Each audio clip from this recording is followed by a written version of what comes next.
আসসালামু আলাইকুম রহমাতুল্লাহি অবারকাত। সম্মানিত ভাই বোন, আমরা প্রত্যেকেই জানি যে রমাদান মাস এসেছিল যাতে করে আমরা তাকওয়া অর্জন করতে পারি, লাআল্লাকুম তাত্তাকুন, আল্লাহ ভীতি অর্জন করতে পারি। আল্লাহ তাআলাকে আমরা যেন ভয় করি, ইবাদত করার মাধ্যমে, জিকির করার মাধ্যমে, আরো বেশি উত্তম আমল করার মাধ্যমে, কোরআনুল কারীম তিলাওয়াত করার মাধ্যমে আমরা যেন মহান রবের নৈকট্য লাভ করতে পারি।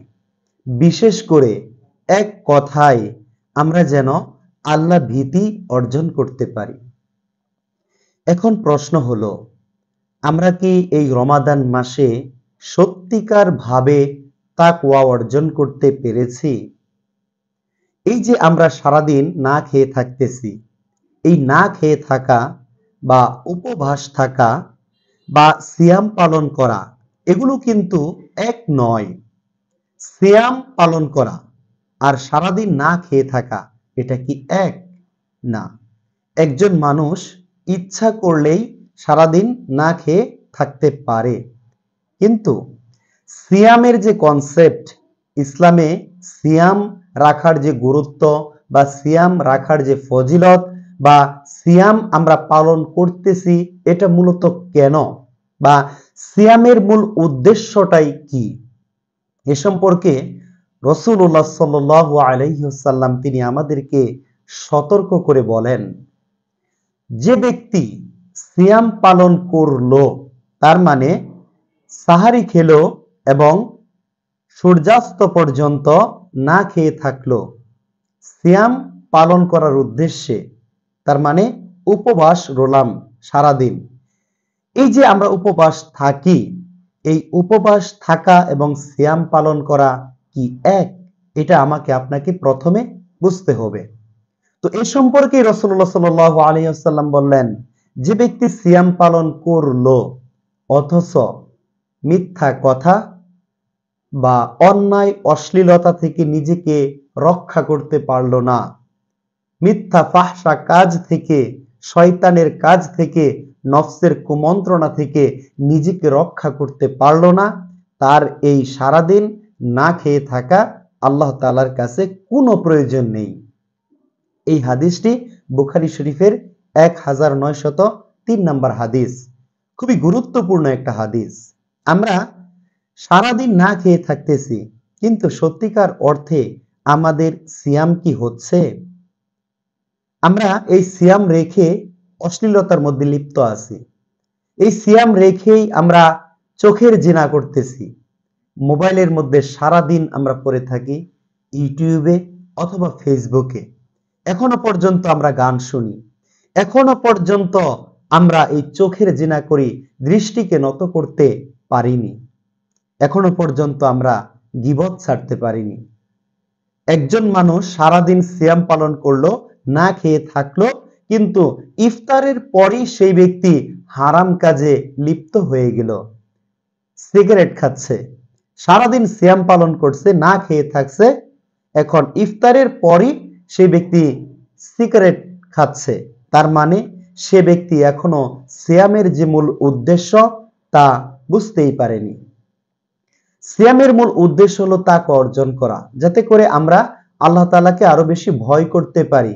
আল্লাহ তাআলার যে আদেশ আছে, আমরা সেই আল্লাহ তাআলার আদেশগুলো খুব ভালোভাবে, পুঙ্খানুপুঙ্খভাবে পালন করতে পারি।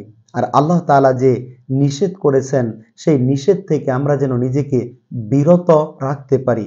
এইটাই হলো এই সিয়ামের মূল উদ্দেশ্য। এখন আমরা সারাদিন না খেয়ে থাকতেছি, একথা সত্য, কিন্তু আমরা প্রকৃত অর্থে সিয়াম পালন করতেছি না। আমরা যদি সত্যি সিয়াম পালন করতাম, তাহলে অবশ্যই আমাদের নিজেদের মধ্যে একটা পরিবর্তন আমরা দেখতে পেতাম। এখনো কিন্তু আমরা আমাদের নিজেদের মধ্যে কোনো পরিবর্তন দেখতে পাচ্ছি না। আমরা রমাদানের আগে যেরকম মোবাইল চালাইতাম, রমাদানের আগে যেরকম গান বাজনা, নাটক, ইউটিউব, মুভিতে লিপ্ত থাকতাম, আমরা রমাদানের আগে যেরকম অন্যায় অশ্লীলতার মধ্যে লিপ্ত থাকতাম, গীবত করতাম, পরনিন্দা করতাম, চুগলখড়ি করতাম, এই যে এই বিষয়গুলো আমরা রমাদানের আগে যারা করেছি আর রমাদান মাস আমরা পেয়েছি, তওবা করে এখনো যারা আমরা ফিরে আসতে পারিনি, তওবা করার মাধ্যমে আমরা এখনো যারা নিজেকে পরিবর্তন করতে পারিনি, তাদের সিয়াম আসলে সিয়াম নয়, তাদের সিয়াম হয়নি। এই সিয়াম বা এই না খেয়ে থাকা মহান রব্বুল আলামিনের কাছে কোনো প্রয়োজন নেই। আপনি বিশ্বাস করুন, রাসূলুল্লাহ সাল্লাল্লাহু আলাইহি ওয়াসাল্লাম ঠিক এটাই বলেছেন, এভাবেই বলেছেন যে তার সারাদিন না খেয়ে থাকা মহান রব্বুল আলামিনের কাছে কোনো প্রয়োজন নেই। আমি সারাদিন না খেয়ে থাকলাম, আমি মনে করতেছি আমি সিয়াম পালন করলাম, কিন্তু আমার সিয়াম হয়নি, কারণ আমি সিয়ামরত অবস্থায় আমি জোহরের সলাত আদায় করলাম না, আসরের সলাত আমি আদায় করলাম না, আমি রাতের বেলা সাহারি খেলাম কিন্তু ফজরের সলাত আদায় না করেই আমি ঘুমিয়ে গেলাম, আমি নিজেকে এখনো পরিবর্তন করতে পারিনি, তাহলে এই সিয়ামের মূল উদ্দেশ্য সত্যিকার অর্থে আমি অর্জন করতে পারিনি। তাহলে আমার এই সিয়াম আর উপবাস থাকা একই কথা। আমি সারাদিন উপবাস থাকলাম কিন্তু সিয়াম আমার হলো না। সম্মানিত ভাই বোন, এই সিয়ামের যে কনসেপ্ট রয়েছে ইসলামে, আসুন আমরা সত্যিকার অর্থে সেই সিয়াম পালন করি, যেই সিয়াম সত্যিকার অর্থে আমাদেরকে ভাবাবে, আমাদেরকে কাঁদাবে, আমাদের অন্তরকে নরম করবে, আমাদেরকে পরিবর্তনের বার্তা দিবে। সত্যিকার অর্থেই আমরা তওবা করার মাধ্যমে নিজেকে পরিবর্তন করতে পারবো, আমার অন্তরকে নরম করতে পারবো। আল্লাহ তাআলার যে আদেশ নিষেধ আছে সেগুলো আমরা সত্যিকার অর্থে তখনই পালন করতে পারবো যখন এই সিয়াম আমার সত্যিকার অর্থে সিয়াম হবে। এই সিয়ামের দ্বারাই আমি মূলত তাকওয়া অর্জন করতে পারবো। এখন আপনি নিজেকে প্রশ্ন করুন যে আমরা কতটুকু সিয়াম সাধনা করার মাধ্যমে আমরা সত্যিকার অর্থেই কি আমরা তাকওয়া অর্জন করতে পেরেছি? আপনি কি তাকওয়া অর্জন করতে পেরেছেন? আপনি কি 5 ওয়াক্ত সালাত জামাতের সাথে আদায় করতে পারেন? আপনি কি প্রতিদিন কোরআনুল কারীম তিলাওয়াত করেন? আপনি কি সত্যিকার অর্থে মিথ্যা অন্যায় কাজ থেকে নিজেকে বিরত রাখতে পেরেছেন? যদি পেরে থাকেন তাহলে সিয়াম আপনার সার্থক হয়েছে।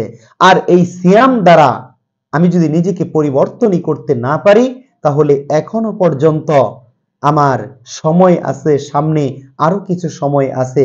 আসল নিয়তকে সহি করে আমরা এই বাকি দিনগুলো সিয়াম সাধনা করার মাধ্যমে নিজেকে পরিবর্তন করার চেষ্টা করি।